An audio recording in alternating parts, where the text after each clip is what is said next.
Hola, ¿qué tal? ¿Cómo están? Bienvenidos a este hermoso podcast, este espacio donde les presentamos los alimentos que están cambiando el mundo. El día de hoy tengo un invitado especial, Diego Bernardi. Es especial porque ya estuvo en este podcast, en los inicios de este proyecto, y la verdad es que me da mucho gusto tenerlo nuevamente. Les recomiendo ir a ver ese episodio, fue un episodio muy, muy bueno. De hecho, uno de los episodios que impactó a muchas personas. Muchos me recomendaron, muchos se sintieron muy a gustos. Es un episodio donde hablamos sobre la importancia de las proteínas en el consumo humano, en la vida en general. Y pues Diego es una máquina con información muy, muy, muy interesante, muy relevante. Pero hoy no vamos a hablar de algo muy profundo, sino vamos a hablar sobre Diego. Diego va a ser el protagonista de este podcast, pero vamos a hablar de lo que él hace. Yo admiro y respeto mucho a Diego porque tiene un podcast, Life Lifting, y es un podcast bien genial, siempre lo he recomendado en este espacio. Diego no solamente es nutricionista de formación, también tiene un máster en nutrición deportiva en España, y por supuesto también es un atleta en constante formación. Es un atleta que está constantemente aprendiendo y participando, es un atleta vigente en el culturismo natural. Entonces vamos a aprender qué es este deporte, qué nos trae, cómo se vive, cómo se siente. Y por supuesto también vamos a hablar de muchísimas cosas más, como por ejemplo disciplina, salud, nutrición y muchas cosas más que salgan. Bienvenido, Diego, ¿cómo estás? Nada, hermano, primero que nada agradecerte por estar nuevamente en este espacio. Yo también disfruté mucho el haber grabado el primer episodio. Creo que fue de las primeras veces en las que aparecí ahí en una pantalla. Sí.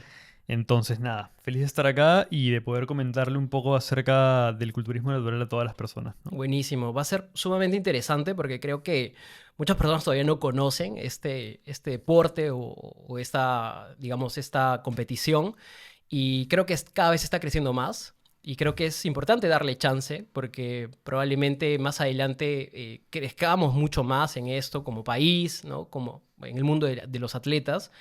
Yo no sé si cuando tuvimos ese podcast estabas en España ya o todavía estabas en ese proceso de irte a estudiar la maestría. Y mira cuánto tiempo ha pasado, ¿ah? Sí, es loco porque ese episodio lo grabamos a 2 días de mi primera competencia, o sea, 2 días previos a mi primera competencia de culturismo. Wow.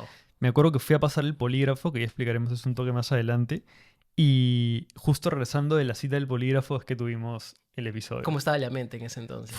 O sea, pasar un polígrafo, por más de que no tengas nada que ocultar, Claro, digamos, es duro por la rigurosidad del mismo y por la tensión que se siente, porque no solo el polígrafo, también es la prueba de orina, por ejemplo, Ujú, y no estamos acostumbrados a tener a alguien vigilándote mientras vas al baño. obviamente. Entonces es incómodo. Creo que la idea de estar en un polígrafo nada más es como espeluznante, ¿no? Pero también te hacía la pregunta porque días antes de una competición, pues la mente no está Mm. totalmente bien. Entiendo que está enfocada, pero también está estresada. Entonces, por ahí, ¿cómo te sentías en ese momento? Sí, es curioso porque yo normalmente, o sea, ya por experiencia, normalmente antes de una competencia suelo darme como unas vacaciones, ¿no? A los pacientes que estoy teniendo o que tengo les digo, oye, ¿sabes qué? Nos vemos en unas 2 semanas, igual cualquier duda que tengas, escríbeme, pero para agendar una consulta como tal, vamos a tener un periodo, ¿no? de Ujú. receso.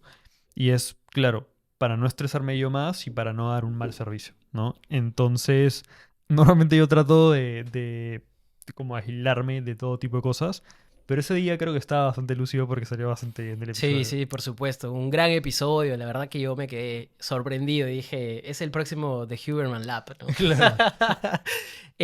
Nada, fuera de eso, empecemos con lo serio, ¿no?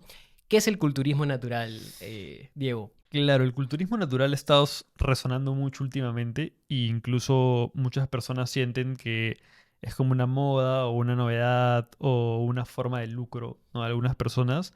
Cuando si nos remontamos a hace muchos años, inicios de 1900, se comenzaba a practicar el culturismo justamente como una especie de evolución del levantamiento de pesas. Ujú. O sea, había gente que levantaba pesas bien por salud o bien para competir unos contra otros para ver quiénes eran más fuertes, ¿no? En este caso, eran los strongmans, ¿no? Predominaba la idea de fuerza en ese tiempo, ¿no? O sea, de Sí, levantar pesas no para la parte estética, sino para la parte de rendimiento, ¿no? O de performance. ¿O me equivoco? sí, típica escena que tienes que haber visto alguna vez en la televisión de hombres con pieles de leopardo levantando cosas pesadas en Sí. caricaturas, ya era eso, tal cual.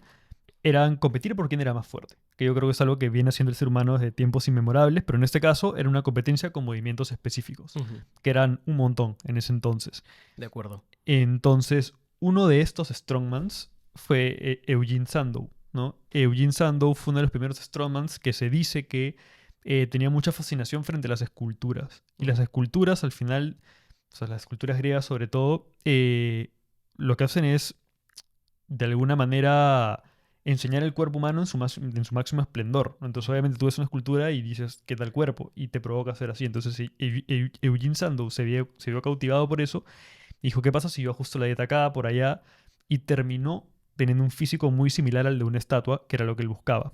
Entonces, de alguna forma, él fue de los pioneros en el culturismo natural, tanto así que su imagen como tal es lo que se entrega el día de hoy como el trofeo del Mr. Olympia, que es el evento de culturismo natural, no natural, perdón, más grande que hay en el mundo, ¿no? Qué Entonces, interesante, eso, mira, no sabía. sí, Pensé que era Arnold el que apareció ahí. es que hay otra competencia que es el Arnold también. Ok. Es que Eugene Sandow es el padre del culturismo como tal, del culturismo en general, pero yo hago énfasis en culturismo natural con él porque en esa época no había no había farmacología, ¿no? La farmacología la introducen los soviéticos más o menos por el año 1950, ya que me parece que se logra sintetizar, claro, mediante la síntesis de la testosterona, mediante no sé qué compuesto que se sintetiza previamente, pero ahí es cuando se comienza a usar por los soviéticos para mejorar el rendimiento y ganar a los gringos en este caso. En este caso es curioso porque el doping siempre ha ido, o sí siempre va a ir, lamentablemente, por delante del antidoping, ¿no? O sea, el antidoping obviamente nace en necesidad por disminuir el dopaje, ¿no? Y el ser humano siempre ha buscado estrategias distintas para mejorar su rendimiento y ganar una competencia, ¿no? Incluso en tiempos antiguos se usaba hasta alcohol mezclado con otro tipo de fármacos, heroína, cocaína, para mejorar el rendimiento, que son cosas que obviamente al día de hoy no se usan, pero los esteroides son una evolución de lo mismo. Y al final, si nos imaginamos, o sea, los esteroides son básicamente como esta escena de Capitán América haciendo todo flaco y torpe en el deporte, Literalmente eso es pero, dopaje. pero con punche y que entre una cámara y de la nada chapadazo, ya obviamente hay mayor esfuerzo de por medio, pero es básicamente eso. O sea, nace de un tema bélico, no nace un tema para crear hombres mucho más fuertes y también a nivel competitivo, obviamente. Y en este caso me parece que es en el Mundial de Halterofilia o del levantamiento de pesas que se introduce por los soviéticos en 1954, creo, el uso ya de sustancias dopantes, ¿no? Y esta es justamente la Golden Era, que es donde están Arnold Schwarzenegger, Franco Columbu y todos ellos, y es donde nace el auge del culturismo y se deja... Ah, lo que no mencioné es que en la época de Eugene Sandow el culturismo era, obviamente, mostrar el físico, pero lo complementaban con levantamientos olímpicos. O una serie de levantamientos, no necesariamente olímpicos. O sea, había estética, pero además fuerza. virtud física. Sí, Claro. era un todo. Pero ya... Ah, porque como digo, fue una evolución del levantamiento de pesas. Pero ya años después es que, como digo, con la introducción del dopaje, ya se va dejando de lado los levantamientos olímpicos y se va volviendo un deporte netamente estético, ¿no? Y ya pues hay grandes apariciones como la de Arnold, que ya mencioné anteriormente, Franco Columbu. ¿Y qué pasa? Que años después, cuando acaba la Golden Era, que es más o menos en los 80, si no me equivoco, comienza la post-Golden Era, que ya es el abuso de fármacos porque se van idealizando cada vez físicos más grandes, ¿no? Para que te das una idea, Arnold en su prime medía un 8, si no me equivoco, y pesaba 102 kilos, creo. Y Vic Ramy, que fue campeón del Mr. Olympia el año pasado, mide 1,75, el anteaño pasado, perdón, mide 1,75 y pesa 130 y pico kilos, creo. Qué locura. Entonces ya no es que el deporte como tal se haya deformado, pero ya hay una idealización de un físico totalmente distinto a la que había antes. Y eso no va a parar. Entonces, en respuesta a eso es que nace el culturismo natural, que es un poco como volver a los orígenes, no como tal, pero es, si vemos el pasado y vemos, por ejemplo, nuevamente a Eugene Sandow, que ya lo buscarás después, vemos a Frank Zane, creo que Frank Zane... No, Steve Rips, perdón, que fue previo a Frank Zane, porque Frank Zane creo que se usaba. Steve Rips, por ejemplo, tampoco usaba. Y tú ves esos físicos y al día de hoy, como puse el otro día en un post, te estarían poniendo, no, que este es fake natty en TikTok o en Instagram.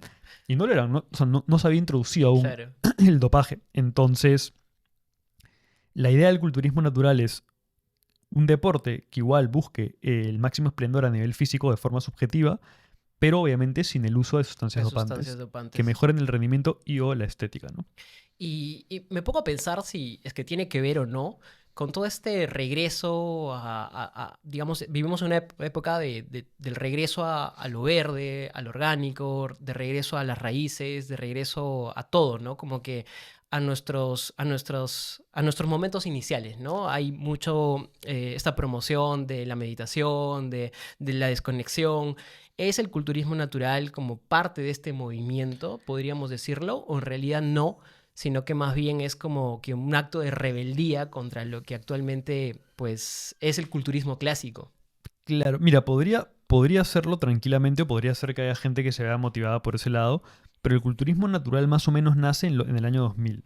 Y es justamente que se comienzan a crear federaciones para gente que nunca había usado y no quería usar, deje de enfrentarse contra gente que usaba y comiencen a competir con igualdad o sea, en igualdad contra gente que no usaba. Entonces ahí es que se comienzan a crear distintas federaciones como la IMBA, como la WNF, etc. Eh, pero ¿qué pasa? Que mi hipótesis es que con el boom de las redes sociales Ujú, ya ha llegado cada vez a más gente, ¿no? Te pongo un ejemplo. Yo en pandemia, ujú. prepandemia, meses antes de O sea, pandemia, estamos hablando de hace no mucho tiempo, en verdad. sí hace unos 3 años, Wow. o sea, te digo que yo había descartado totalmente de mi vida el culturismo e incluso comencé a buscar un deporte paralelo al gimnasio porque estaba agotado de De ver personas que usaran sustancias dopantes para poder lucir un mejor físico o no. yo creo que iba más porque sentía que era un deporte que me estaba consumiendo en el sentido de que no me veía como quería verme. Mm. Nunca iba a verme como quería porque idealizaba físicos de gente que obviamente usaba. Y tampoco querías utilizar, digamos, No estas quería sustancias. utilizar por salud, básicamente. Y no sabía qué hacer. Me sentía en el aire. Me sentía frustrado. Entonces comencé a hacer jiu-jitsu, me pegó en jiu-jitsu. Comenzó la pandemia. Obviamente no pude hacer jiu-jitsu, me armé ciertas cosas para poder hacer un poco de calistenia y cosas en mi casa. Y por redes sociales es que me entero que existía el culturismo natural, que yo no tenía idea. Y ya llevaba tiempo resonando, como digo, desde el 2000. Solo que cada vez los eventos eran más grandes. Ujú. Y ahí fue que me comencé a meter de lleno y saliendo de pandemia, o sea, te hablo de, ya ni siquiera me acuerdo fechas exactas. La verdad es que ha pasado o sea, parece que hubiese pasado tanto tiempo, pero no ha pasado mucho. Mira, marzo del 2021. Sí, marzo más o menos del 2021 o abril, yo le hablo a mi preparador porque yo ya tenía preparado la idea de viajar a España a hacer el máster. O Ujú. sea, ya estaba todo, yo sí o sí me iba en octubre. Y le hablo y le digo, oye, soy de Perú, me interesa el culturismo natural, no sé si tengo el físico competitivo, para mí era imposible. ¿Qué opinas tú? ¿Quisieras llevarme? No sé qué cosa. Y mi preparador en ese entonces me dijo que sí y que había un evento que justo era en octubre. Porque para esto yo mi debut fue en el Nacional de España de la WNF, que es la Federación Mundial de Culturismo Natural, por las siglas en inglés, que acá en Perú no existía, ¿no? Entonces, ni en Perú ni en Latinoamérica, me atrevería a decir.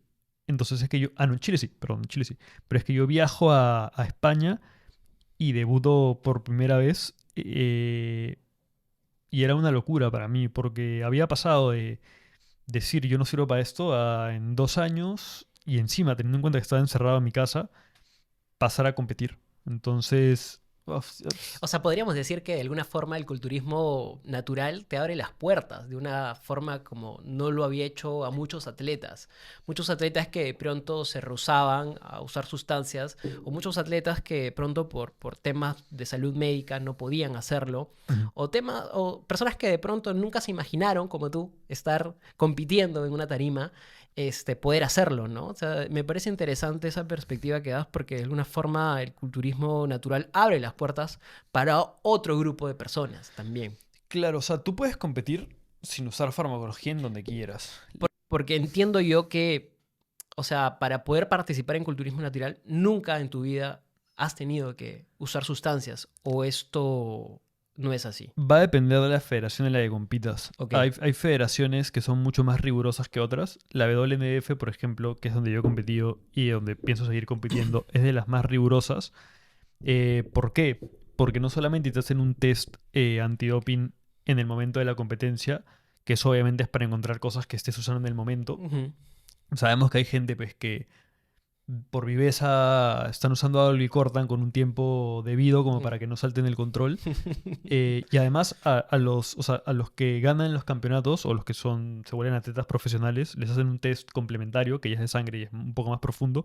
Pero la WNF lo que tiene, que es complementario, es que tiene un polígrafo que se hace, se agenda en los días previos a la competencia y funciona como una especie de tamizaje.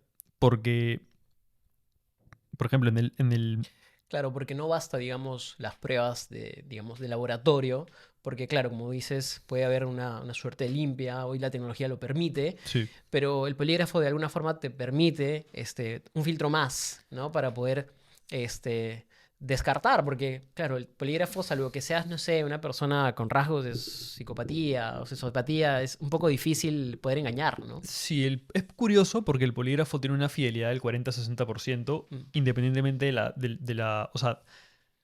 la profesionalidad del poligrafista. No es que un mejor poligrafista va a lograr que la prueba tenga un 70% de fidelidad, no, el máximo es 60%. De acuerdo. Pero sirve porque vas a tirar a gente para atrás que quizás sí está mintiendo, porque lo que mide el polígrafo es tu reacción fisiológica frente a una respuesta. Si te preguntan, ¿te llamas Ivo?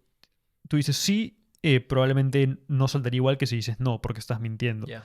Entonces, Se va calibrando para luego hacer las preguntas de rigor. claro, y lo que tiene la WNF es eso, es un reglamento en el que hay un límite. O sea, por ejemplo, tú cuando firmas el contrato ya no puedes usar nada.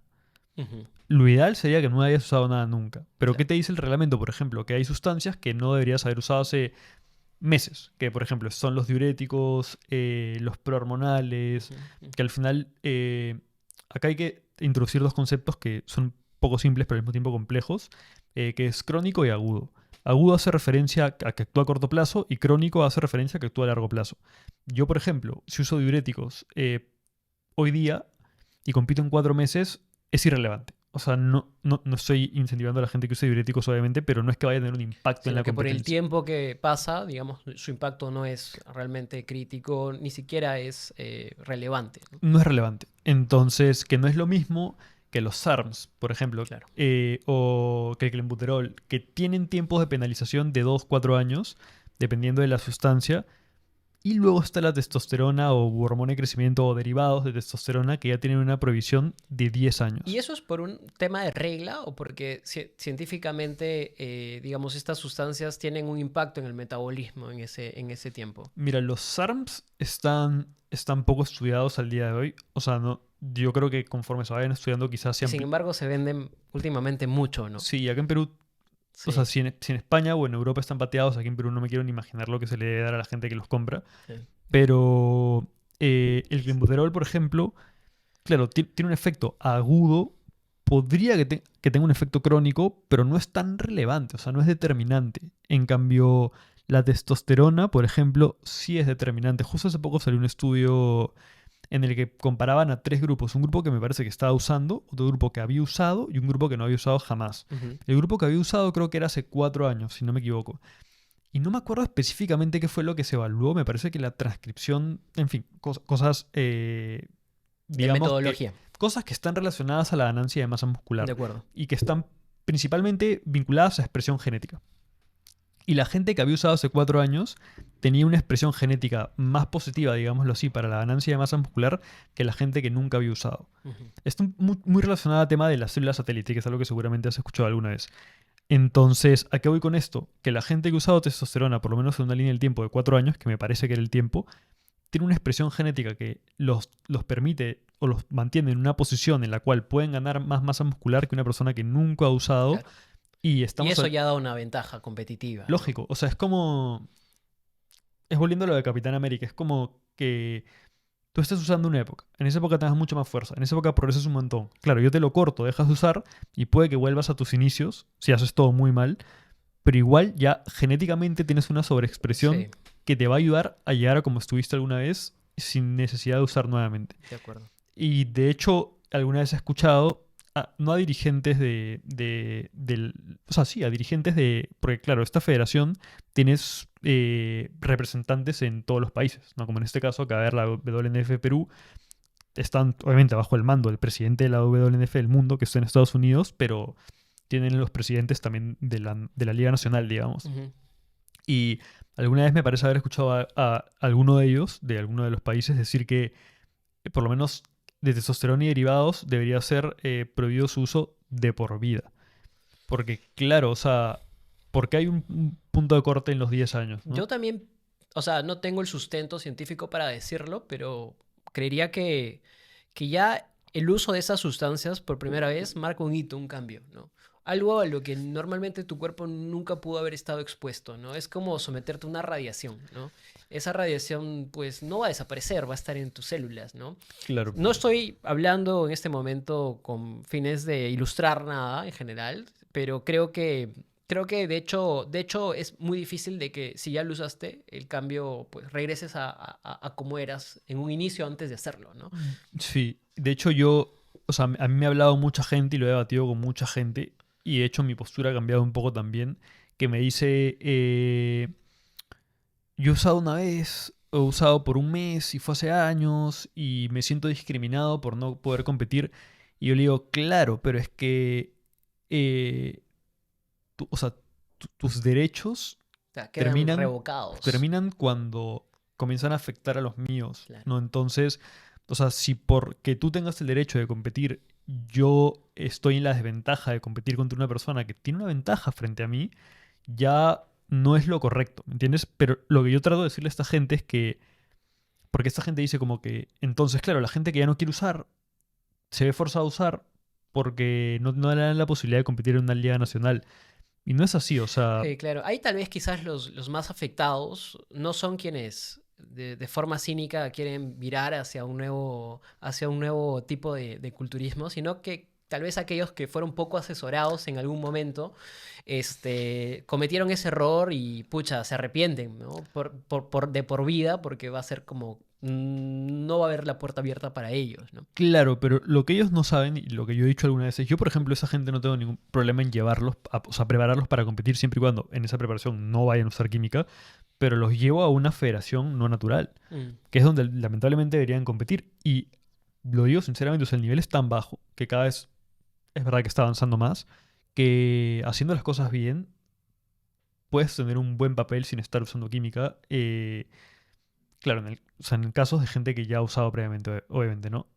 O lo que también les digo es, o sea, no solamente está la WNF, que es la federación más estricta, quizás, no lo sé, porque puedo estar hablando cosas que no son, hay federaciones que son menos exhaustivas, donde tú, habiendo usado hace 6 años, puedes competir, ¿no? Al final, o claro, sea, no te vayas a la que es más estricta, claro. y no te vayas a esa porque yo compito en la que es más estricta, porque estoy seguro de lo que he hecho y lo que no he hecho, y quiero competir contra gente que busca el mismo nivel de excelencia que yo en el sentido de que no hay usado previamente De nada. acuerdo. Entonces, como digo, hay otras federaciones donde los controles no son tan exhaustivos, que igual, si nos basamos en la ética, no sería correcto llegar habiendo usado algo alguna vez. Pero si las reglas están, digamos, abiertas para que puedas entrar, pues adelante. Y al final, que las reglas, digamos, tengan muchas fallas, hacen que compita mucha gente en las mismas condiciones, Mm. ¿no? Y está bien, en parte. O sea, incluso se podría crear una categoría dentro de una federación como la WNF que diga, One use. claro, One use. vamos a recibir a gente que ha usado alguna vez, Claro.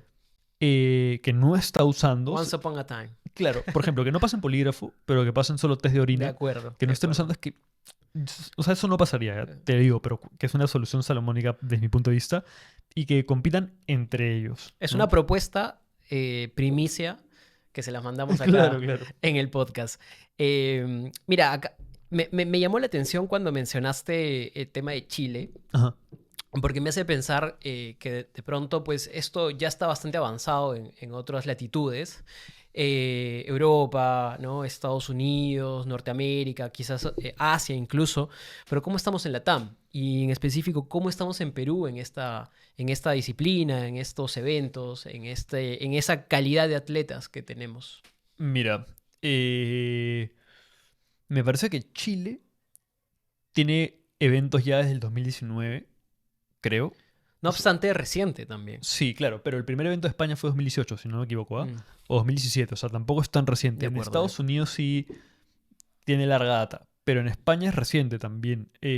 Sin embargo, la evolución que ha habido en España del 2017, 2018 a hoy no tiene sentido. O sea, en España era un nacional pequeño.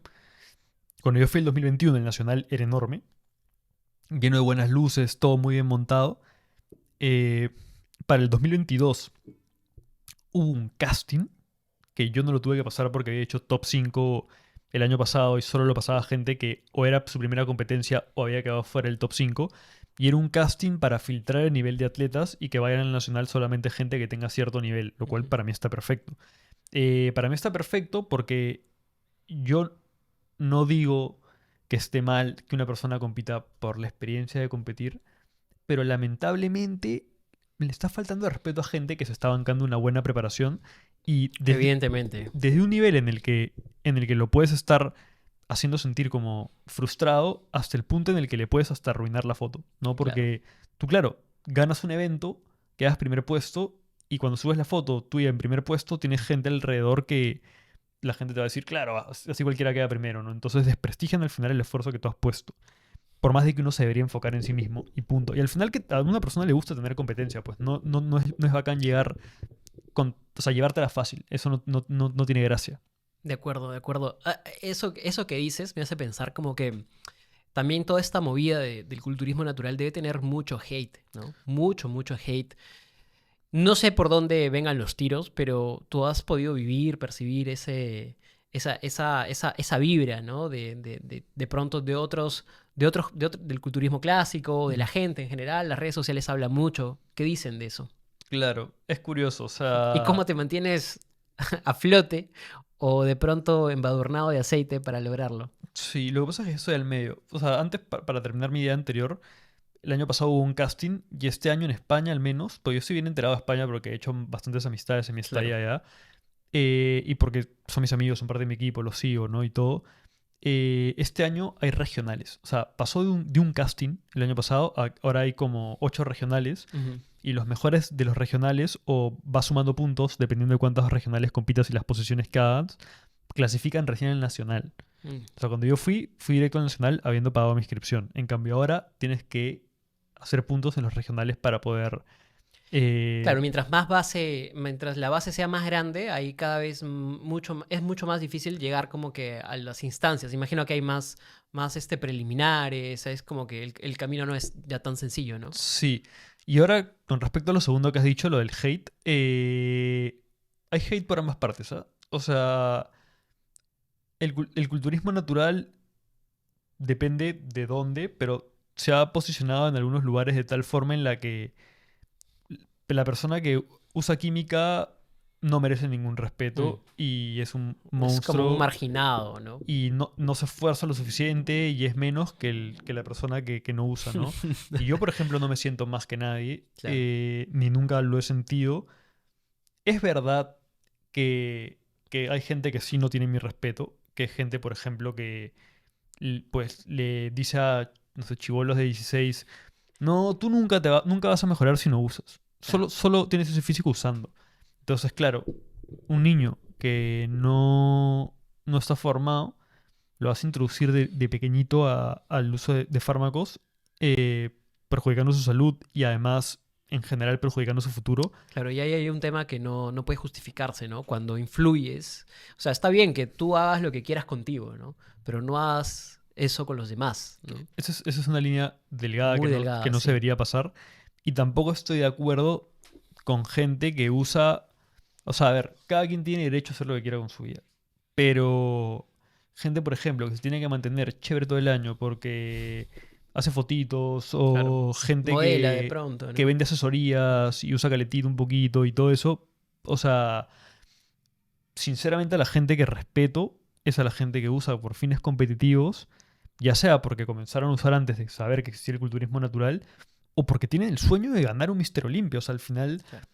¿quién en su sano juicio va a pensar que se puede ganar ganar, ojo, un Mr. Olympia sin el uso de sustancias, ¿no? La idea sería que en el culturismo natural Hay un equivalente, hay ¿no? un equivalente que lo va a haber, yo estoy seguro, Seguro que sí. solo que hay menor cantidad de dinero que mueve atrás, obviamente porque no está el dinero de la farmacología de por medio. Eso te iba a decir. Tal vez ahora interrumpo lo que estamos conversando, pero eso también hay un tema con la parte económica, ¿no? Ahí, Lógico, sí, mueve millones. lo mueve una de las industrias más grandes del mundo. Sí, Entonces, claro, porque, o sea, las industrias que fabrican esteroides no solo fabrican esteroides, fabrican Panadol también. O sea, claro.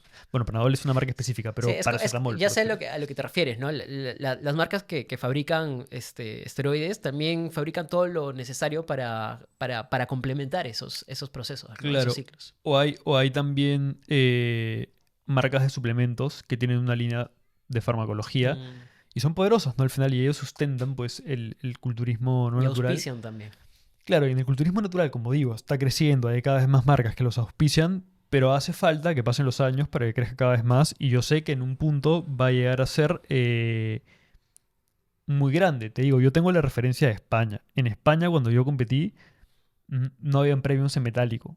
En cambio, hoy en día ya hay premios en metálico. De hecho, en el campeonato del año pasado habían premios en metálico. Con metálico me refiero a efectivo. Ya, ok. Eh, Antes te daban como que cosas simbólicas, pero ahora ya te dan efectivo. ¿Podríamos tomar a España como un referente en Europa? ¿O incluso España está todavía en pañales respecto a otros países de Europa? Te diría que España es el top 3 de, o sea, no digo que es el tercero, digo que está en mi top 3 de países más fuertes en culturismo Mm. natural. Es que es brutal. Es O sea, brutal. de hecho, en el 2021 ganaron casi todas las categorías en el Mundial en Estados Unidos. Qué loco. O sea, yo competí en España y mi nacional, o sea, el nacional, mi categoría, perdón, en la que yo me he enfrentado con gente, podría haber sido el absoluto de cualquier otro país del mundo, ¿no? Pero está creciendo en muchos países. De hecho, en Colombia hubo un primer evento el año pasado donde hubo un muy buen nivel. Y este año yo estoy en comunicación con algunas personas de Colombia que... Eso es algo bonito también del culturismo, que conoce gente por redes. Te abre las puertas a otras conexiones. Y tienen muy buenos físicos. Y yo al final este año como preparador estoy tratando de que en el primer evento de Perú haya gente, o sea, mis atletas al menos lleguen con un nivel físico respetable, ¿no? Y como siempre les digo, que no se enfoquen en estar bien como a nivel nacional, sino la idea es que Que si, salgan. claro, si tú compites a nivel nacional y clasificas al mundial, la idea no es la típica de clasificar al mundial y clavo 12 de 12 competidores, clavo un puesto 12 de 12 competidores, que tampoco es que esté mal, sino la idea es clasifico al mundial y voy a lucharlo. Claro, es tener una mente un poco más ambiciosa, ¿no? Como para no solamente, o sea, consagrarse aquí, sino también pensar un poco, ambicionar el puesto, un buen puesto afuera, ¿no? En un Sí. campeonato internacional. Y yo no soy tan patriota, para serte sincero, pero debe ser bonito representar a tu país en algún deporte, ¿no? O sea, yo el año pasado clasifiqué al mundial y no fui porque ni siquiera pasó por mi cabeza y no tramité mi visa. Y este año, de hecho, decidí no competir por dos motivos. Porque quería hacer una etapa de volumen un poco más larga, porque ya iba enlazando dos competencias, que no es lo mejor. O sea, competí 2021 y competí 2022. Y los 22 competí 3 veces. Y este año habría sido muy matado, además de que no es un tema para hablar en este podcast, pero a nivel hormonal y a nivel fisiológico hay ciertos cambios que deberían solucionarse antes de pensar en una próxima De preparación. acuerdo. Y además, imagino yo también que es bueno darse pausas, ¿no? Porque has estado en esto los últimos 2 años y también imagino que la mente y todo el estrés como que a veces no es sostenible con el ritmo de vida diario, porque uno no se dedica estrictamente a esto, ¿no? Te dedicas, Claro. obviamente, hay trabajo de por medio, hay otras ocupaciones, otras actividades. Uno quisiera idealmente solamente vivir de esto, ¿no? Pero Ese es el objetivo. ese sería el objetivo, ¿no? Pero como no es el caso, también es bueno tomarse una pausa para ver cómo nuevamente pisas otra vez el camino de la preparación, que es largo también. Pero te diría que eso es un error que tiene mucha gente, o quizás es un error mío, pero o sea, yo no me siento en break.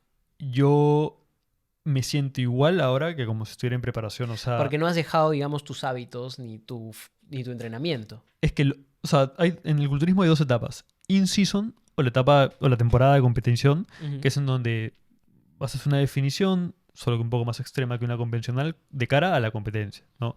Y luego está la popular off-season o etapa de volumen, en la que buscas, obviamente, ganar masa muscular previa a tu próxima preparación.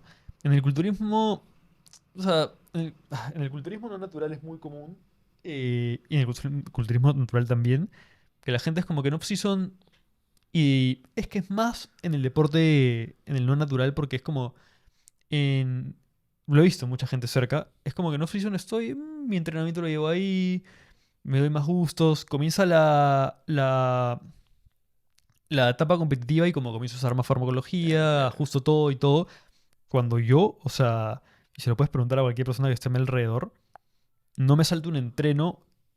O sea, obviamente hay días en los que tengo que descansar y descanso, y días en los que me voy de viaje y esos días al final los recupero otros días. Claro, sí. Hay pero, pausas. pero no me doy un descanso ese tiempo, y es porque para mí la off-season debería llamarse improvement season, que es como se lo he escuchado alguna vez a algún divulgador inglés, porque es la etapa en la que mejoras. Mm. Y si tú en esa etapa de mejora te relajas, es como que no vas a lograr tu cometido, que es llegar con varios kilos de más para la próxima competencia. Mm. Hay de todo. Lo que pasa es que tú te das cuenta que, o como yo lo veo, cada vez veo, de hecho, más culturistas no naturales, en fin. No me gusta llamarlos así, pero es que no se me ocurre otra forma de Claro, decirlo. para no dar otro calificativo. Claro. O sea, que tampoco lo daría, pero como te digo, no tengo nada en contra de ellos. Y sigo algunos que están en prepa, Ujú, que van a salir en el Olimpia, y cada vez entrenan con un approach más evidence-based, ujú. que era algo que no se veía tanto ¿Qué es antes. eso? Evidence-based es básicamente basado en Ok, evidencia, ok. que es que haces, pues, o sea, tienes entrenamientos más eficientes, porque al final la evidencia científica sirve, o sea, te ayuda para que tú dices, ok, en este estudio se ve tal cosa, en este otro estudio se ve tal otra cosa. No significa que los tengo que seguir al pie de la letra, pero en base a mi interpretación, o a la interpretación no de los autores, pero sí, lo que tú interpretas, mejor dicho, es como que, ok, quizás esto que se suele hacer no funciona porque no tiene ningún sustento fisiológico, y porque además a nivel de ya intervención tampoco se han visto efectos positivos. En cambio, esto otro sí funciona porque tiene un montón de sentido a nivel fisiológico, y además en los estudios controlados se ha visto que sí funciona. Entonces ahí te vas dando cuenta de cosas que pueden funcionar y cosas que no. Y vas priorizando a nivel de alimentación y a nivel de entrenamiento las cosas que según la evidencia funcionan. Que pueden haber cosas que tú metas que por ahí no son tan evidence-based, normal, pero o sea, al final tienes un approach mucho más preciso y con menos margen de error, digámoslo De así. acuerdo. Y además lo que suele pasar es que tienes que trabajar con más tiempo, porque claro, como tú ya no tienes ninguna ayuda exógena, la ganancia de masa muscular, y sobre todo en gente avanzada, es lenta. Requiere más tiempo, Y ¿no? tienes que estar más tiempo en off-season, y también en la etapa de pérdida de grasa. Claro, si tú pierdes grasa usando testosterona, tienes algo que te amortigua un poco la pérdida de grasa, o incluso cosas como T3 o clenbuterol, que pueden acelerar la pérdida de grasa. En cambio, una persona que es natural tiene que hacer la prepa con mucho más tiempo de anticipación para que la pérdida de peso sea más ligera, y de esa forma evitar al máximo o tratar de disminuir al máximo Ujú. la pérdida de masa muscular. Y claro que puedes usar suplementos que pueden ayudar a optimizar la pérdida de grasa, pero nada que te va a ayudar como te ayudará la farmacología, obviamente, ¿no? Obviamente. Y de hecho, justo has cogido un tema ahí que me parece bien interesante, que es, y es una pregunta que me la han transmitido justo para hacerte en este podcast, ¿no? Ujú. Mi novia, por ejemplo, siempre ha soñado en algún momento entrar al culturismo. Ah, ya. Quiere ser bikini, o sea, lo hace más como, o lo desea más como un tema de una meta personal, ¿no? Ujú. Alguna vez en su vida, ¿no? Sin embargo, ella es de esta mentalidad de que no quiere usar sustancias exógenas, sustancias dopantes. Entonces dice, ¿es posible llegar al lugar donde están esas personas que compiten sin ayuda de estas sustancias? Y quizás esta pregunta también encapsula o engloba las preguntas que muchos se hacen, ¿no? ¿Es posible llegar a tener esos cuerpos sin esas sustancias? O sea, ¿es posible yo, y ahí afino mucho más la pregunta, Sí. ¿es posible sacar todo el potencial que tengo, o sea, mi mejor potencial, mi mejor versión, sin ayuda de sustancias? ¿Hasta qué punto es posible? ¿Hasta qué punto ya las sustancias entran a jugar? ¿Es solamente un tema de tiempo? ¿Es un tema de desarrollo? Porque se habla mucho de esto de cada uno tiene un límite muscular, ¿no? Ajá. Y lo que hacen las sustancias es romperlo, ¿no? Y que vayas mucho más allá. ¿Es verdad eso? O sea, voy a responder esta pregunta con una cosa que quise decir hace un rato, pero se me pasó, que gente a la que sobre todo respeto, gente que usa química que respeto, es aquella que ha estado mucho tiempo entrenando de forma natural, incluso que ha competido. Tenemos incluso casos. El mismo Kay Green, por ejemplo, que es un culturista famoso, que han ganado eventos compitiendo de forma natural y luego, como eran unas bestias a nivel genético, han dicho, pucha, yo creo que usando quizás pueda ser campeón Puedo del hacer un mundo. boost de lo que ya tengo. Y claro, lo han terminado haciendo, pero con un recorrido previo interesante. En cambio, hay gente pues, que lleva 6 meses y se comienzan a ciclar y venden planes de entrenamiento y nutrición por redes sociales, ¿no? Pero bueno, Conozco varios. volviendo a la pregunta, sí se puede. O sea, al final no existe un límite natural como tal. De hecho, es mucho más grande de lo que se solía pensar anteriormente, ¿no? Incluso existe una cosa que es el índice músculo óseo, que se suele usar para determinar si una persona es natural o no, y eso está a punto de desplazarse con un estudio que sé que va a salir pronto. O sea, que es una propuesta de que se debería expandir porque ese es un estudio que se ha realizado netamente en culturistas naturales, mientras que los estudios para determinar el índice músculo óseo se ha hecho en una población que también tenía culturistas, pero en una muestra mucho más grande con otros deportistas. A lo que voy con esto es que el límite de ganancia de masa muscular que pueda tener una persona es enorme. ¿Y qué pasa? Que eso se va aplanando en un momento. No significa que no vayas a ganar masa muscular, pero significa que en un punto de tu vida vas a meter 1 kilo por año. Y claro, tienes la paciencia de meter 1 kilo por año. A los 60 años vas a entrenar como entrenabas cuando tenías 30. Claro. O sea, tienes otras responsabilidades y van cambiando las cosas y es muy raro ver atletas tan longevos. Sin embargo, los hay. En Instagram, Jeff Alberts, por ejemplo, es un culturista y preparador también del Team 3DMJ, que es el team de Eric Helms, que tiene 50 y pico, y si lo ves, o sea, tiene un fisicazo. Pero, y otros casos, por ejemplo, hace relativamente poco tiempo, Nian Babakar, fue campeón de la WNF, no me acuerdo en qué año, se hizo pro en la IFBB. Kendall, que es otro que fue campeón del mundial en la WNF, el año pasado se hizo pro en la IFBB, o sea, sin usar nada, ¿no? Siendo naturales.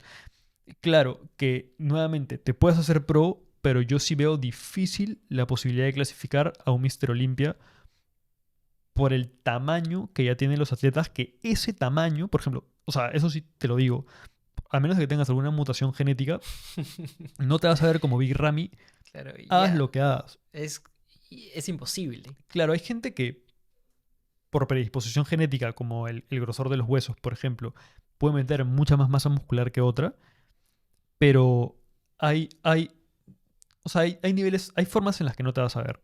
O sea, hay puntos a los que no vas a llegar jamás. Claro, como por ejemplo la vista de rocosidad, ¿no? La vascularización y ese tipo de Eso te diría que sí aspectos. se puede lograr, ¿ah? ¿Sí? Ok. Lo que no se puede lograr es el tamaño. Ok. O sea, El volumen, digamos, te digo, tú puedes ver alucinante del músculo. tú puedes ver un open, o sea, un bodybuilder gigante en culturismo natural, pero no lo puedes comparar a un culturista del Mr. Olympia, te digo. O sea, Kendall, que es el que te comento, me parece que se ha hecho pro, y Nian Babakar también, en Open. O sea, los dos en Open, Wow. tipo en la categoría más grande. Pero ¿cuál es el tema? Que, claro, te puedes hacer pro, pero ya en un pro show, en búsquedas de clasificar a la Olimpia, yo sí dudo mucho que lo hagas porque por más de que llegues a mejor punto, o sea, con menor porcentaje de graso, tengas una línea muy bonita, superior a los demás, y entra obviamente en temas como tamaño, que la gente va a llegar más grande que tú, y es normal, o sea, es lógico. En cambio, justo que tú mencionabas lo de tu pareja, en bikini no te diría que es más fácil, pero por el look que se busca, hay casos también de muchas bikinis que son IFB pros o pros en la NPC sin haber usado jamás alguna sustancia. Claro que muchas veces cuando quieren ya dar el paso de clasificar nuevamente una Olimpia terminan usando, pero o sea, no quiero que parezca que en bikini es más fácil, pero sí es verdad que tú, tanto en bikini como en Men Physique, que es la categoría en la que yo compito, puedes ver físicos naturales que te diría que pueden dar más batalla a nivel... Claro, digamos, natural.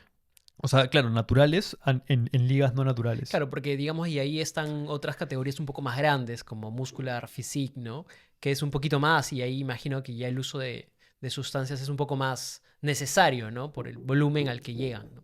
Claro, o sea, yo por ejemplo tengo planeado alguna vez salir en un show de NPC o de IFBB para ver qué onda. O sea, al final, y eso es algo que está pasando mucho y que sí no estoy muy de acuerdo, y fue lo que tú me dijiste hace un rato de esto de que se discriminaba a la gente del culturismo natural o que había un tipo de hate. El hate es mutuo, en el sentido de que, por ejemplo, en el contrato que tú firmas para competir, y eso no pasaba en mi época, ha pasado en España, ha pasado acá en Perú, está prohibido hacer cualquier tipo de apología al uso.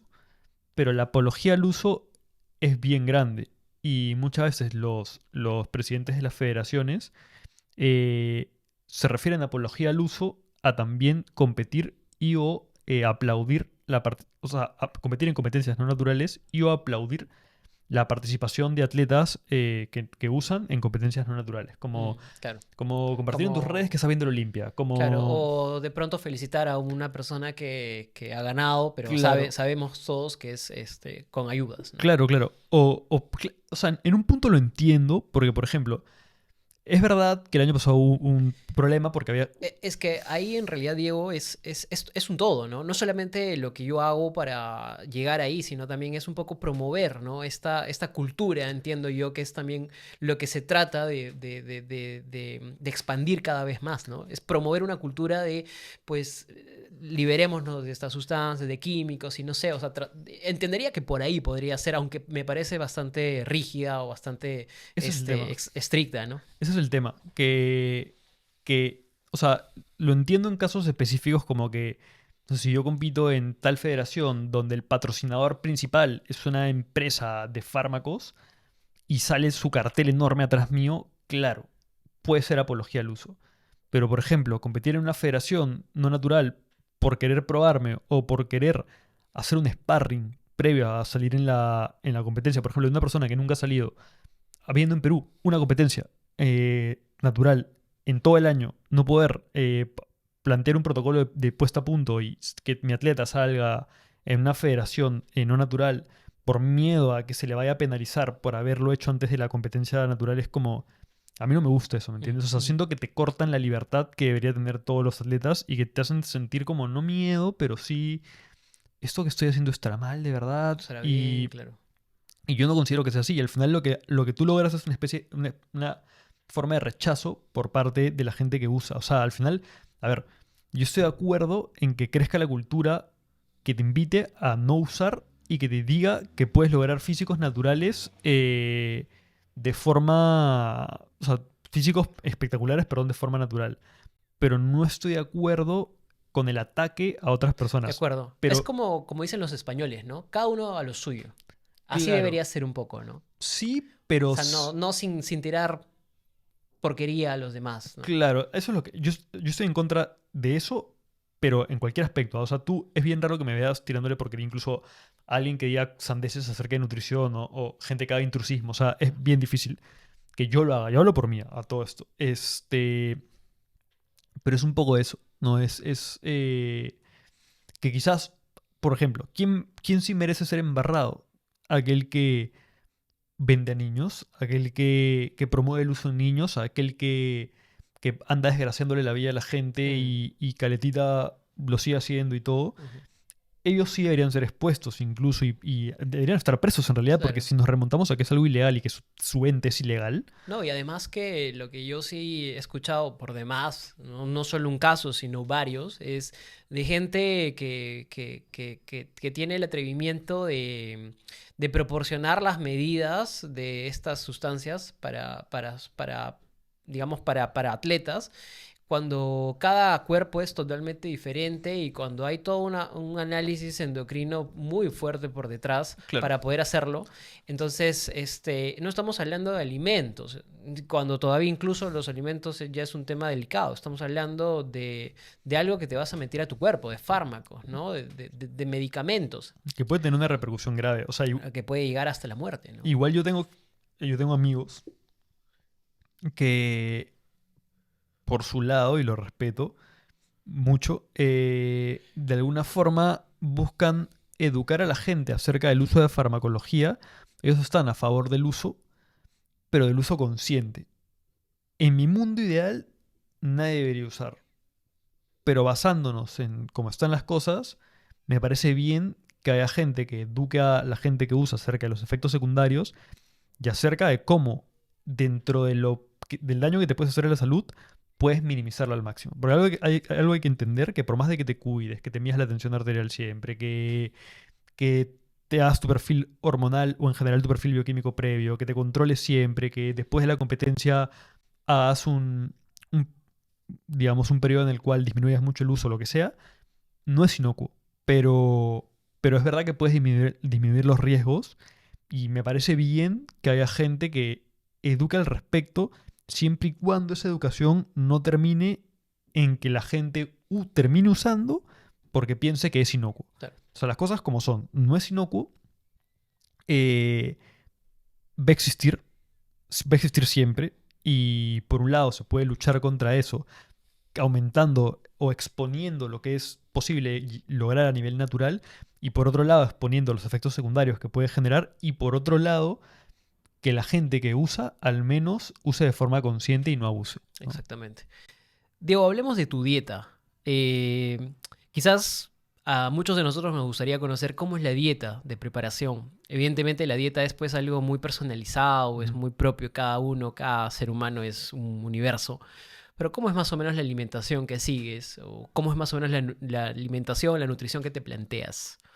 Claro, primero que nada, a mí la dieta me la lleva mi preparador, tanto la dieta como el entreno, pero en este caso y por mutuo acuerdo, él simplemente me envía las calorías y macronutrientes, proteínas, carbohidratos y grasas que yo debo comer, y como yo soy nutricionista, básicamente me armo el día, Eso ¿no? es un gran combo, ¿no? Que seas nutricionista ayuda muchísimo a llevar todo ese sistema de trabajo, ¿no? Sí, se podría decir que sí. Entonces, bueno, mi dieta te la puedo decir al día de hoy. Ahorita estoy en volumen. Obviamente estoy comiendo un poco más. Y estoy viviendo bueno, mi novia, que eso nos ha ordenado en el sentido de que comemos lo mismo siempre. Ah, ¿Cómo claro. es eso? Por ejemplo, los lunes y martes comemos alguna menestra con arroz y un poco de pollo. Normalmente eso es el almuerzo y alguna merienda. ¿Se organizan para esto con antelación? Pero, por ejemplo, hay un día de meal prep o es como que al día, ¿cómo lo gestionan? Mira, o sea, tenemos 3 comidas distintas a la semana y la verdad es que pagamos el servicio para que nos cocinen la Totalmente comida, válido. pero nosotros vamos a todos los domingos, compramos habiendo armado el menú previamente, ¿no? Mm, O sea, te pongo un ejemplo de esta semana. genial. Eh, de almuerzo y de merienda han sido lentejas, arroz. De desayuno he comido pan y claras de huevo, más leche y un poco de fruta. Y de cena normalmente es o arroz y pollo, porque lentejitas ahí como me caen un poco pesado, o un poco de avena con proteína, ¿no? Por ejemplo.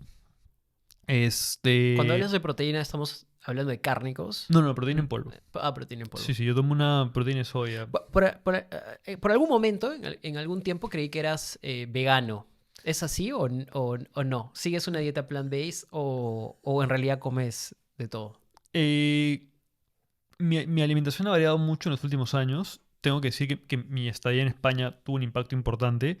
¿Qué pasa? Que una cosa es Diego como culturista y otra cosa es Diego fuera del culturismo. Que, Como ser humano ordinario. claro, que es básicamente, yo por genética familiar tengo una dislipidemia. ¿Qué significa eso?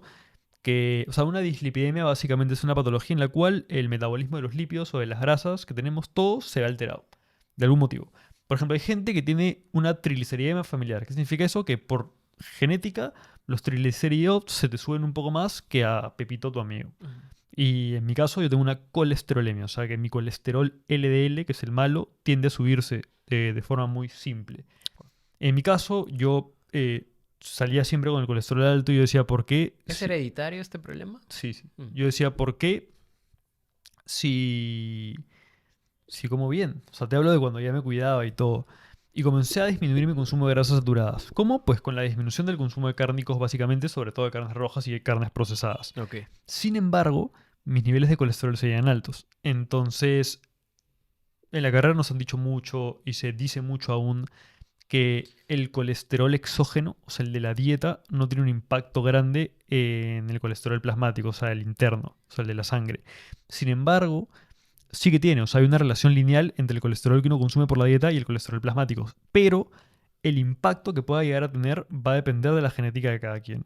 Entonces, en mi caso, yo me di cuenta que era muy respondedor, digámoslo así, al colesterol de la dieta y que el colesterol era más bien uno de los principales causantes de mi colesterol elevado. Que obviamente eso no significa voy a comer todas las grasas saturadas del mundo, sino que disminuí las grasas saturadas de mi dieta y disminuí el consumo de colesterol. ¿Y de dónde provenía el consumo de colesterol si yo comía tan bien? De la yema de huevo, ¿no? Que al final el huevo es un alimento que es debatible si es un gran alimento o no, pero no es un alimento para todos. De acuerdo. Y en mi caso, no lo era. Entonces sigo comiendo huevo porque me da practicidad, pero lamentablemente tengo que desechar las yemas, porque las yemas, si bien son ricas en una serie de micronutrientes y en proteína, son muy ricas y son de los alimentos que por gramo son más ricos en colesterol. De acuerdo. Pero es interesante porque todo lo que dices, o sea, tuvo detrás un estudio, un interés por saber. ¿Cómo te diste cuenta de esto? ¿Fue algo que fueron análisis que te hiciste? ¿Fue un tema Sí. médico por el cual caíste de casualidad? ¿O como alguien, por ejemplo, que en su día a día o de pronto un deportista está, digamos, desarrollando su vida con total normalidad, pero probablemente no se da cuenta de estos problemas, ¿no? que le van surgiendo? ¿Cómo podría saber qué es lo que tiene que hacer para poder determinar Mira, esto? yo considero que una vez al año cualquier persona, sea cual sea tu contexto, debería ir a hacerse un análisis de laboratorio completo, Ujú. ¿no? Perfil de lipios, hemograma completo, ¿no? Y por ahí a veces hay algo que salta y te invita a hacerte una prueba más profunda en algún tema, ¿no? Por ejemplo, te saltaron, la glucosa está alta, pues tienes que hacer un test de tolerancia a la insulina, Ajá, cosas así, ¿no? O sea, no es que todos tengan que hacerse un test de tolerancia a la insulina, claro. por ejemplo. Pero en un hemograma completo y por ahí quizás en un perfil de lípidos, un perfil hepático, van saliendo cosas que te pueden dar a entender si estás totalmente saludable o si por ahí hay algo que corregir. Entonces, en mi caso, yo desde pequeño me someten a exámenes, me sometían a exámenes con cierta frecuencia porque yo soy epiléptico. No es nada grave, me he medicado desde que tengo 13 creo y está totalmente controlado, pero claro, cuando tú consumes un fármaco, ya para ver el impacto que pueda tener el fármaco más allá del control de la enfermedad, tienes que ir constantemente a hacerte chequeos. Mm, Entonces, en mi caso, yo comencé a hacerme chequeos por eso, y en uno de esos, me imagino que haber salido mi colesterol alto. Y como yo ya estudiaba Nutri, Empezaste a atribuirle algunas hipótesis a lo que sí, podía pasar. ajá, efectivamente, y comencé a leer a la par, pero a la vez a experimentar en mi cuerpo, ¿no? Entonces, en base al ensayo de error conmigo mismo y en base a lo que decía la evidencia, fue que me di cuenta que probablemente era el colesterol lo que me generaba mayor problema. Y lo que dice la evidencia actual es conciso y es básicamente que el grueso de tu dieta debería basarse en vegetales integrales, que el consumo de cárnicos debería estar limitado, Mm. que deberíamos tener un consumo más bien alto de frutas y verduras por los polifenoles y en general antioxidantes que nos van a brindar, y que deberíamos a la par tener un consumo alto de grasas poli y monoinsaturadas, ¿no? Sobre todo poli. Que es algo como todo lo opuesto a lo que se creía, ¿no? De que el consumo de carnes o de proteicos debería ser bastante alto, ¿no? En disminución de los carbohidratos. Claro. Algo que se ha ido manejando a manera de mito por mucho tiempo, no solamente en la vida diaria, sino también en deportes como el culturismo, ¿no? O como otras disciplinas. Sí, por ejemplo, yo no he vuelto a escuchar el podcast que grabamos más que cuando recién salió, pero sí hay varias cosas que yo rectificaría si lo volveríamos a grabar, sobre todo de acuerdo a la cantidad de proteína que una persona debería ingerir, independientemente de la modalidad deportiva que haga. O sea, no sé qué rango se habría dado en ese entonces, pero el día de hoy yo considero que Creo que 2 punto algo por cada gramo. O sí, 3, hasta 3 hasta incluso. 3. O sea, hay estudios que decían que 3 gramos, y lo siguen habiendo, que 3,1 gramos por kilo de peso, creo que durante 2 años era Qué inocuo. locura. Pero al día de hoy, yo creo que en deportistas al menos, entre 1,2 a 2 gramos por kilo como máximo sería el rango que yo usaría. Y no digo que, por ejemplo, 0,8 no usaría, o sea, lo veo viable, pero suele ser el rango en el que yo Mm, trabajo, ujú. con deportistas sobre todo enfocados a culturismo, entre 1,4 a 2, y priorizando mucho la ingesta de carbohidratos y priorizando mucho la ingesta de ácidos grasos que sean saludables De para la acuerdo. salud. ¿Por qué? Porque al final los carbohidratos van a ser los que van a ser indispensables para que nuestro rendimiento se vea optimizado. Y al día de hoy sabemos que si bien la ingesta proteica es importante para maximizar la síntesis de proteínas, que es interesante para la ganancia de masa muscular, el entrenamiento es más importante. Sí. Entonces, si yo sacrifico mi entrenamiento porque tengo una baja ingesta de combustible que vendrían a ser los carbohidratos por priorizar la ingesta de proteínas, me estoy metiendo cabe a mí mismo, ¿no? Ya. ¿Qué recomendación o qué consejo le darías a una persona que está tratando de entrar a este mundo o está pensando entrar a este mundo, ¿no? O sea, hay muchas personas que, jóvenes, chicos, adolescentes, que ven pues con mucha admiración a las personas que son grandes, ¿no? Y que de pronto ya tienen esta idea bastante clara de que no quieren usar sustancias, de que quieren entrar, quieren competir. ¿Qué consejo les darías? Mira, para serte sincero, en primer lugar, si tienen la disponibilidad económica, que contraten a un preparador, ya que por más conocimiento que uno tenga o crea tener, siempre lo mejor es tener a alguien que te esté guiando. Eh, Número uno, porque quizás no sepas tanto como crees saber. Y número dos, porque te alivia y te quita una carga de encima, ¿no? Y por algo, o sea, por más de que yo sea preparador hoy en día, no dejaría de trabajar con mi preparador porque es alguien que me ve de forma externa y que evita que yo cometa sesgos conmigo mismo. Eso es lo primero. Y si no hay disponibilidad económica, al día de hoy la tecnología ha crecido tanto que tienes un montón de divulgadores por YouTube, por Instagram o por otras redes sociales que te pueden dar muchas herramientas que tú puedas emplear para crecer a lo largo de tu carrera deportiva, ¿no? Y otra cosa también importante es la necesidad de no ser precoz. O sea, ¿en qué sentido?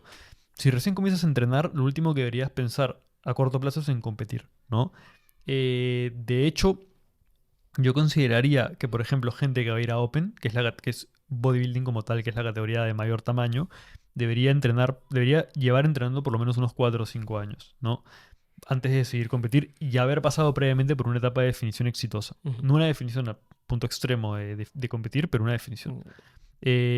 Quizás en categorías donde se pide un poco menos de músculo, que eso es relativo, porque cada vez se pide más, como en physique o bikini, puede ser que con 3 años, 2 años entrenando, va a depender también mucho de qué tan respondedor seas genéticamente al entrenamiento de fuerza, tú puedas ya tomar la decisión de competir, Ujú. ¿no? Porque, claro, tú puedes tener un chico que lleva 2 años entrenando y es una bestia, y por qué no competir en Open, pero no es lo normal, quiero decir, ¿no? Son normalmente outliers que se salen pues de la normalidad, o sea, de la media. Y sería básicamente eso, que se enfoquen en ganar masa muscular, que se enfoquen en disfrutar el proceso de la ganancia de masa muscular. Cuando tengan una buena base ya, eh, se pongan a pensar en competir, porque algo que es verdad es que competir tampoco es inocuo. O sea, es cierto que el culturismo natural es por mucho más saludable que el culturismo no natural, pero sí hay ciertos efectos perniciosos a nivel, sobre todo hormonal, que se dan durante la preparación, ¿no? ¿Es, Diego, por algún tema de los alimentos, que vas bajando su consumo, algunos nutrientes que dejas de consumir durante ciertas etapas del entrenamiento? Son un cúmulo de cosas. Diría que en primer lugar es el hecho de estar en un porcentaje de grasa tan bajo, tanto en hombres como en mujeres. Tú ten en cuenta que tu cuerpo no tiene idea que te estás preparando para una competencia. Tu cuerpo lo que piensa es que estás entrando en un estado de inanición, o sea que vas a morir en cualquier momento por hambre. Y estás en condiciones... ¿Podría alguien darle anemia en esta Sí, etapa? claro, Sí, claro. claro. Estás en condiciones fisiológicas anormales. Entonces tu cuerpo trata de hacer lo posible para preservarte con vida. Y eso, pues, es cortando la eficiencia de otras funciones biológicas, digamos, ¿no? Y además del bajo porcentaje de grasa está también la baja disponibilidad energética, que básicamente es como tu consumo calórico es menor, obviamente, porque o sea, tu consumo calórico es bajo y además tu actividad es muy alta, pasa que las calorías que tiene tu cuerpo disponible, la energía que tiene tu cuerpo disponible para realizar o cumplir con los procesos biológicos normales es baja. Entonces comienza a ahorrar. Ujú. Y el término eficiente es un poco curioso porque tu cuerpo se vuelve más eficiente en el sentido de que comienza a usar menos energía para cosas para las que antes usaba más. Entonces, si tu sistema inmunológico ya no es ya no es tan eficiente, te puedes resfriar con mayor facilidad. Mm. Hay, Por eso lo que salía en el podcast que grabaste con María Paz, de que tus resfriados eran más recurrentes durante el año, sí, ¿no? sí, sí, sí, totalmente. O si no, tienes más frío, o sea, hay varias cosas Sí, que pasan, claro. o sea, la presión arterial baja, las pulsaciones por minuto bajan, la temperatura basal Te pone baja, vulnerable, ¿no? te pones un poco más vulnerable si es verdad, la testosterona en hombres baja. ¿Tu deseo sexual también? Mira, o sea, en mi caso personal, no bajó nunca mi deseo sexual, es algo que puede pasar, pero es que el deseo sexual no necesariamente está relacionado a la testosterona, o sea, puede que sí. Ya, ok. La testosterona va a bajar sí o sí. El tema es que a veces baja por debajo de los rangos de normalidad y ahí sí es un poco jodido porque o sea, es hipogonadismo. Pero la idea es que no pase eso. Obviamente eso suele pasar. A ver, los efectos secundarios más severos suelen estar relacionados a un déficit muy agresivo, o sea, una restricción calórica muy agresiva, que es algo que se debe evitar, o una eliminación o disminución severa de algún macronutriente. Por ejemplo, típicas dietas con una ingesta muy baja de carbohidratos o de grasas pueden tener un impacto severo en cuanto a la disminución de la testosterona y también de la disminución de la hormona tiroidea, lo que va a hacer que tu cuerpo, o sea, tu metabolismo, sea menos eficiente y, por ejemplo, post competencia, pues tengas una tendencia a recuperar el peso muy rápido, pero la grasa sobre todo muy rápido, Claro. que es algo que se debería buscar, o sea, en parte. No es Claro, que después de todo ese secado, no es tan sostenible mantenerlo así por mucho tiempo la idea es tampoco. no vender eso, o sea, no vender que un físico de competencia es sostenible. Yo, de hecho, me ha hablado mucha gente por redes para que los asesores me dicen, yo quiero tener un físico de competencia, pero no quiero competir. Y yo le digo, entonces no estás hablando con la persona indicada, o sea, Claro, yo no vamos a trabajar por eso. Si tú quieres tener un físico de competencia es porque quieres competir, claro, porque un físico de competencia no es sostenible en el tiempo. claro. Es para una foto del momento, ¿no? Claro, y no te, o sea, a ver, yo mismo soy de los que venden una preparación como algo bonito, porque lo es, y es muy satisfactorio.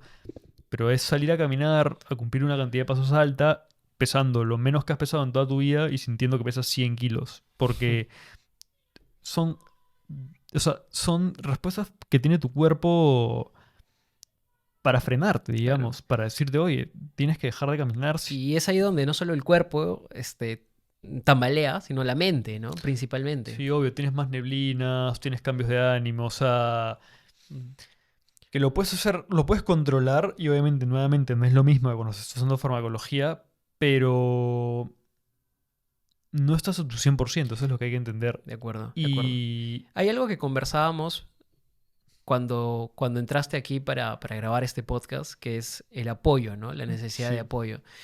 Y ahora que estamos hablando de la mente, me parece tan relevante traerlo a colación, porque no todas las personas cuentan con un apoyo así, ¿no? Tu apoyo es tu novia, una persona que está ahí, que te entiende, que sabe cómo es la dinámica, ¿no? sí, Que además también tiene los conocimientos técnicos, ¿no? Para poder también entender algunos procesos que están pasando. Entonces, la mayoría de las personas quizás no tienen ese apoyo porque esto es algo que es muy propio, ¿no? Es muy pequeño, es muy de nicho, ¿no? ajá. A veces la familia no lo entiende, a veces los amigos no lo entienden, ¿no? Entonces es complicado mantenerte a flote en esa parte mental cuando no tienes un spot que realmente ayude a llevar esto con más, de forma más llevadera, ¿no? Mira, es curioso. O sea, yo diría que soy muy privilegiado en principio por tener a María Paz, pero también porque mi familia me apoya y también mi círculo amical me apoya.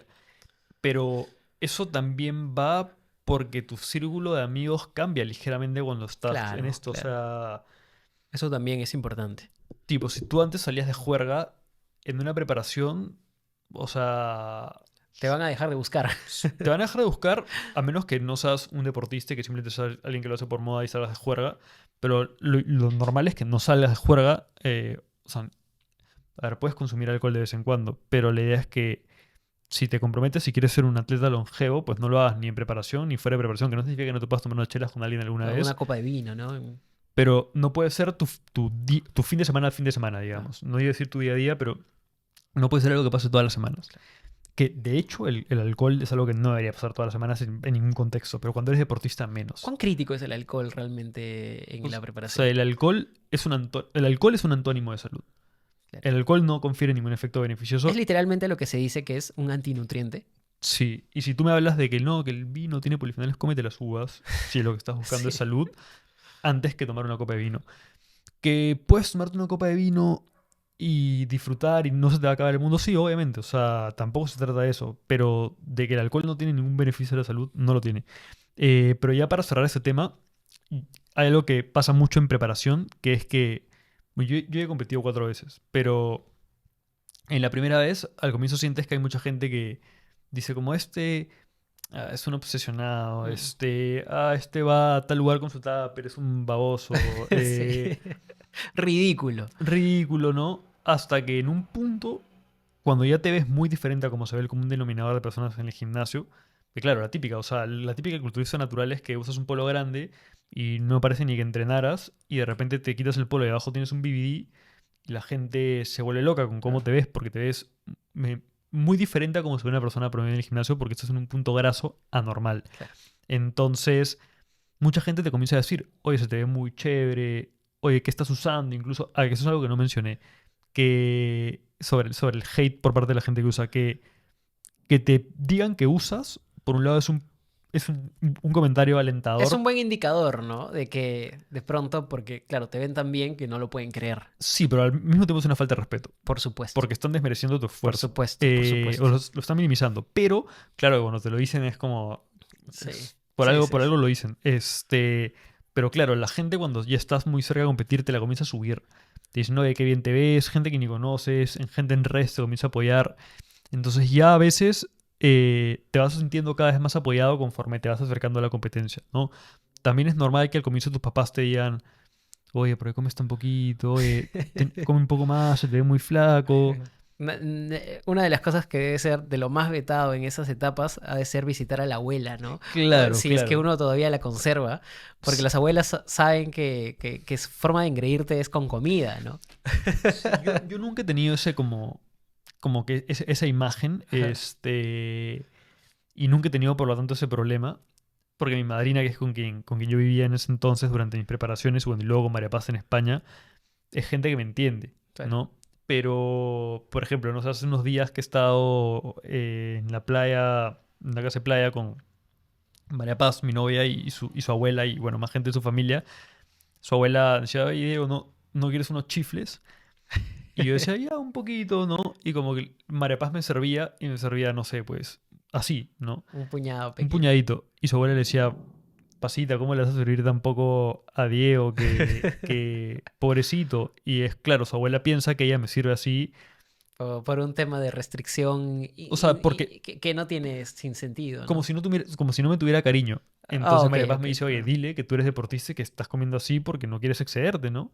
Porque después va a pensar Claro, que... que no lo quieres y pues lo estás como despreciando por Claro, eso. entonces yo nunca había vivido eso, pero ya lo he vivido Sí. ahora, que es difícil, o sea, porque hay abuelas que disfrutan mucho sirviéndote y viéndote comer. Por supuesto. Y no sé si esa sea un tema cultural, no sé si eso pasa en otros lugares, pero creo que al menos acá en Perú una forma de transmitir el cariño es por la comida, ¿no? En España también, o sea, hay Mm. muchos memes al Bueno, respecto no, no de la dejamos de ser abuela. latinos, pues, ¿no? Sí. Finalmente. Y ya pues, es básicamente eso. Pero...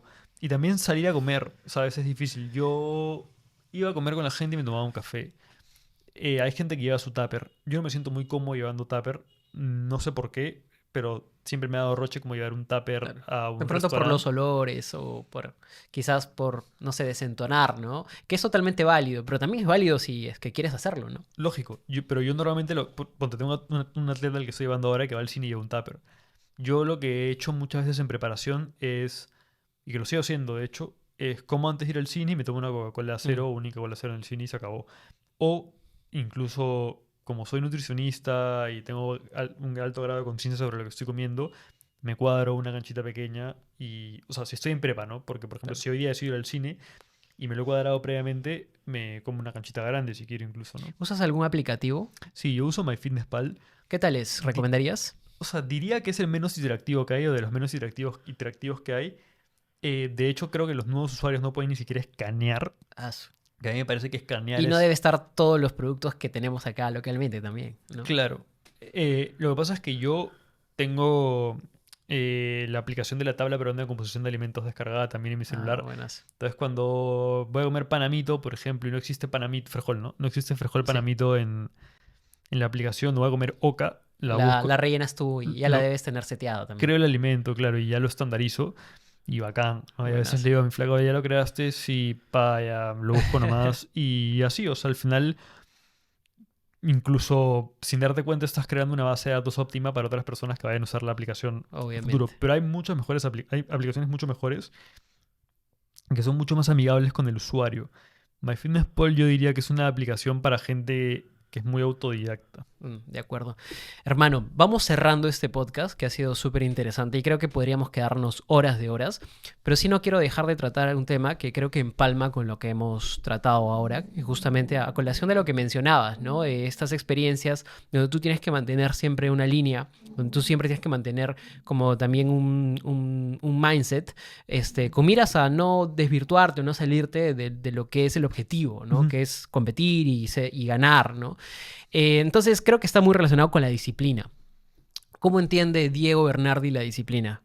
Mira, ¿Y qué es lo que, digamos, uno debe tener como enfoque hacia la disciplina, según tú? yo antes he hablado mucho y he grabado hasta un reel alguna vez Ujú. diciendo que la motivación está a veces y que la disciplina es lo que te hace seguir siempre, mientras que la motivación es algo más como pulsátil, digamos. Ujú. Pero al día de hoy, luego de haber llevado una clase de psicología en mi último máster, puedo decir que la motivación no es un estado, es como un continuum, ¿no? En el cual fijas un objetivo, ves cómo realizarlo y básicamente te encaminas en ese objetivo. Y la disciplina, al final, es tener motivos para seguir haciendo algo sin tener ganas en ese momento, ¿no? Ujú. Pero entonces la disciplina y la motivación son básicamente cosas muy similares.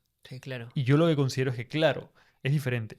Hay momentos en los cuales anímicamente te puedas sentir más eufórico, con más ganas de hacer algo, mientras que en otras ocasiones te vas a sentir más desanimado, con frío, el clima no ayuda, sin ganas, pero tienes un motivo. Ujú. Y tu motivo tiene que ser suficientemente importante como para que tú, de alguna forma, inhibas estímulos que te puedan dar satisfacción a corto plazo para seguir trabajando en línea recta en esa cosa que te va a dar satisfacción a largo plazo, que es algo que tú valoras como más grande que lo que estás dejando de lado.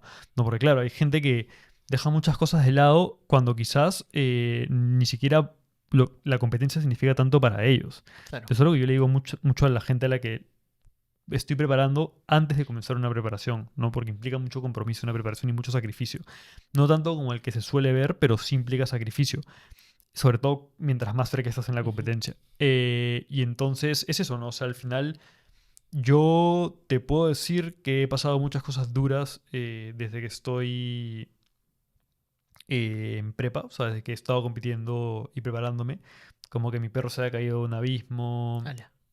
Sí, o sea, Wow, qué terrible. Eso que salió bien, salió sí, felizmente un mes, a flote. un poco más de un mes antes de mi primera competencia, estoy sacando a mi perro. Fue lo caso, porque acababa de entregar un trabajo de un máster, me liberaba, decía ya. ¿Y estabas en Perú?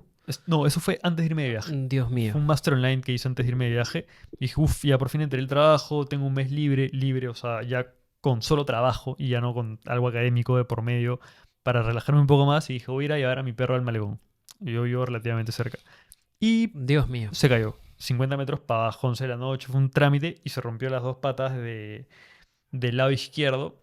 Y claro, yo no, o sea, mucha gente lo que voy a decir ahora lo podrían tildar como obsesivo o mucha gente podría no estar de acuerdo conmigo, pero yo estaba en la veterinaria afuera esperando el resultado de mi perro, viendo mi reloj y viendo que me faltaban 3.000 pasos y caminando de un lado a otro afuera, esperando que me pasen la voz, porque era tiempo muerto. Y era tiempo que por más de que yo estaba pasando por algo duro, hay gente que también está pasando por algo duro y que está yendo a la misma competencia que yo. Hay gente que no está pasando por nada, pero se va a enfrentar contra mí. Entonces ahí tú tienes la opción de decir, ok, lo que está pasando me está sobrepasando y tengo que Parar pararlo lo que tengo que hacer. o lo puedo manejar. Y yo creo que soy tan cabezadura que puedo manejar casi cualquier situación y porque he tenido un círculo privilegiado que me ha ha ayudado o me ha apoyado en esas circunstancias, ¿no? Que lo caso. No, yo no creo que sea en lo absoluto algo raro ni algo extraño. De hecho, he leído historias de muchos atletas campeones que narran cosas así locas, ¿no? Por ejemplo, yo soy muy fanático del CrossFit Ya, y Matt Fraser es uno de los ídolos de ese deporte, ¿no? Es 5 veces consecutivo campeón en CrossFit, en el Mundial de CrossFit. Y una de las cosas que cuenta es que después de 2 fracasos seguidos compitiendo, quedó segundo, quedó lejos de poder, digamos, cumplir lo que él tenía en mente. Se encerró en el sótano de su casa, regresó a casa de sus padres y dejó todo. claro. Dejó todo para solamente enfocarse en eso, ¿no? O sea, prácticamente se desprendió de todo lo que tenía en ese momento, ¿no? Y podría para muchos ser como, no, no tanto, ¿no? No era para tanto. Pero para él lo fue, ¿no? Porque él lo quería, ¿no? Cuando tienes algo en la cabeza, no dudas en tomar acciones para conseguirlo, ¿no? Incluso cuando las cosas están pasando muy fuerte, ¿no? Cuando la situación se está dando quizás adversa para ti en Tal ese cual. momento, ¿no? Eh, Hay otro tema, Diego, que lo conversaba el otro día con mi hermana, ¿no? Que es, vivimos en una era de la posverdad, ¿no? Hoy en día, justamente para personas como tú, nutricionistas, sobre todo personas que están en la salud, en el ámbito de la salud, más que nada, es muy difícil como tratar de convencer a las personas con evidencia científica, ¿no? Las personas quieren creer lo que quieren creer, ¿no?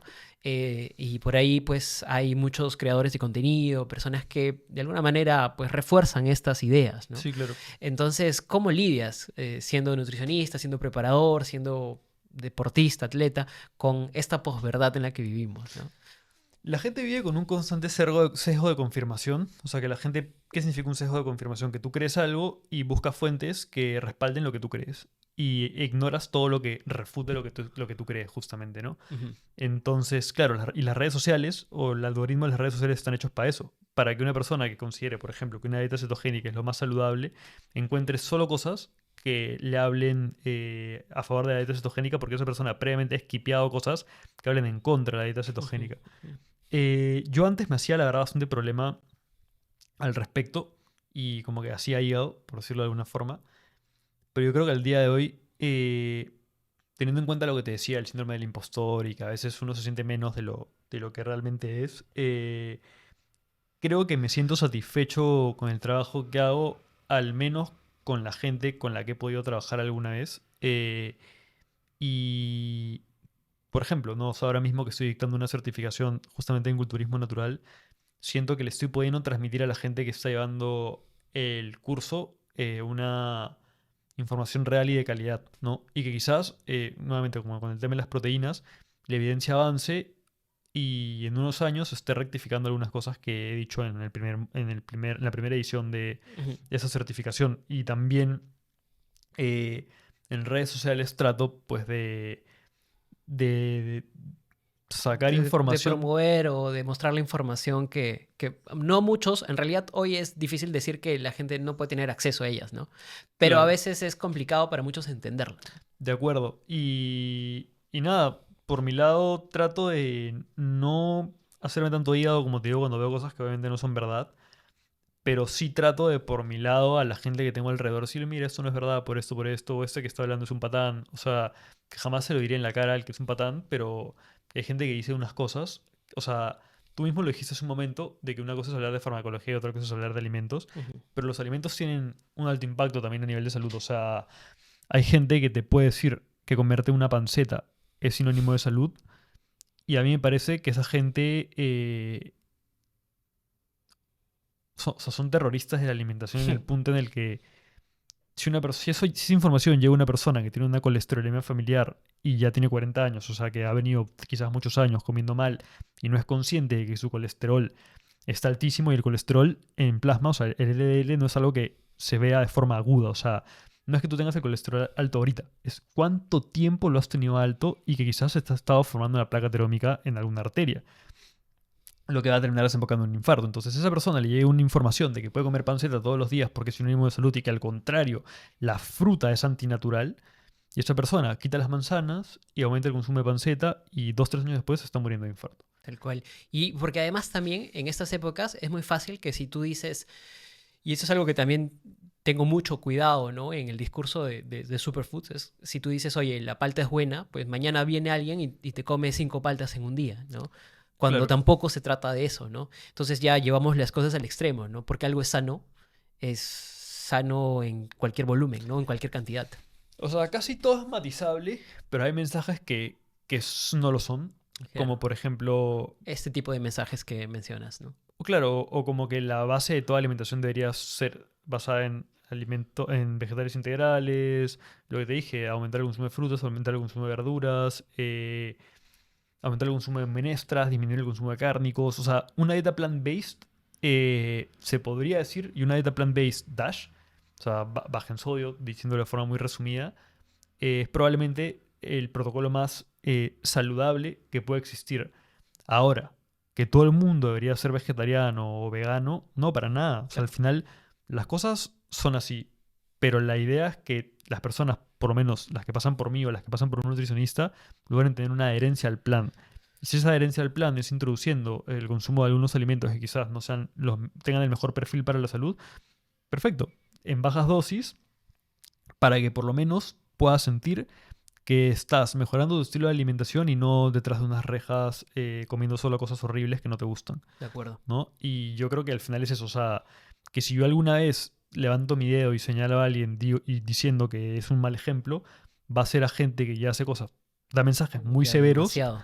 o nuevamente gente pues que se graba diciendo que la farmacología está bien o cosas así, Claro. que son cosas que lamentablemente tienen una repercusión negativa, sobre todo si esta persona llega a masa, ¿no? Claro que sí, claro que sí. Excelente, hermano. Ha sido todo un placer tenerte en este podcast. De hecho, hemos hablado muchísimo y, como digo, nos faltaría muchísimo, pero siempre serás bienvenido a este espacio. Y nada, qué gusto conocer de esta disciplina, qué gusto conocer un poco más de ti. Recomendarles a todos que si quieren escuchar más de Diego, pues pueden visitarlo en sus redes. Él cuelga mucha información, pero también en el podcast de Life Lifting, que es un gran podcast. Y nada, hermano, últimas palabras, algún tema, alguna recomendación, dónde pueden ubicarte, de repente quieren alguna asesoría, algo contigo, no sé, quieren meterse también a este mundo, escribirte, dónde pueden hacerlo. Sí, claro. Más bien, muchísimas gracias nuevamente por la invitación. Me he sentido súper cómodo de estar en este espacio y ojalá que se vengan más episodios. Pero nada, al final, cualquier persona que esté interesada en preguntarme lo que sea de cara a la competición va a tener una respuesta. Simplemente me tienen que escribir a mi Instagram, que al final es como la red social que tengo más disponible Por defecto. por defecto, que es Diego Bernardi E. No es que mi apellido sea Bernardi, sino que es E de Espinosa, porque mucha gente piensa que es Bernardi E. Y nada, nuevamente, si quieren complementar un poco de información, pueden ir al podcast de Life Lifting. Si están interesados en saber un poco más acerca del culturismo natural y quizás formarse como preparadores y ya tienen cierta base previa, estoy dictando una certificación de culturismo natural en la Academia Activa Todo Potencial, donde ya obviamente no se va a aceptar a más gente porque estamos dictando la primera edición, pero va a haber una segunda edición y una tercera y así sucesivamente. Entonces puede ser una opción bonita para que se formen. Y si no, casi semanalmente suelo subir algo ahí a mis redes, así que por ahí pueden nutrir un poco su conocimiento. Buenas, hermano. Eso es. Muchas gracias y nos vemos en los siguientes episodios.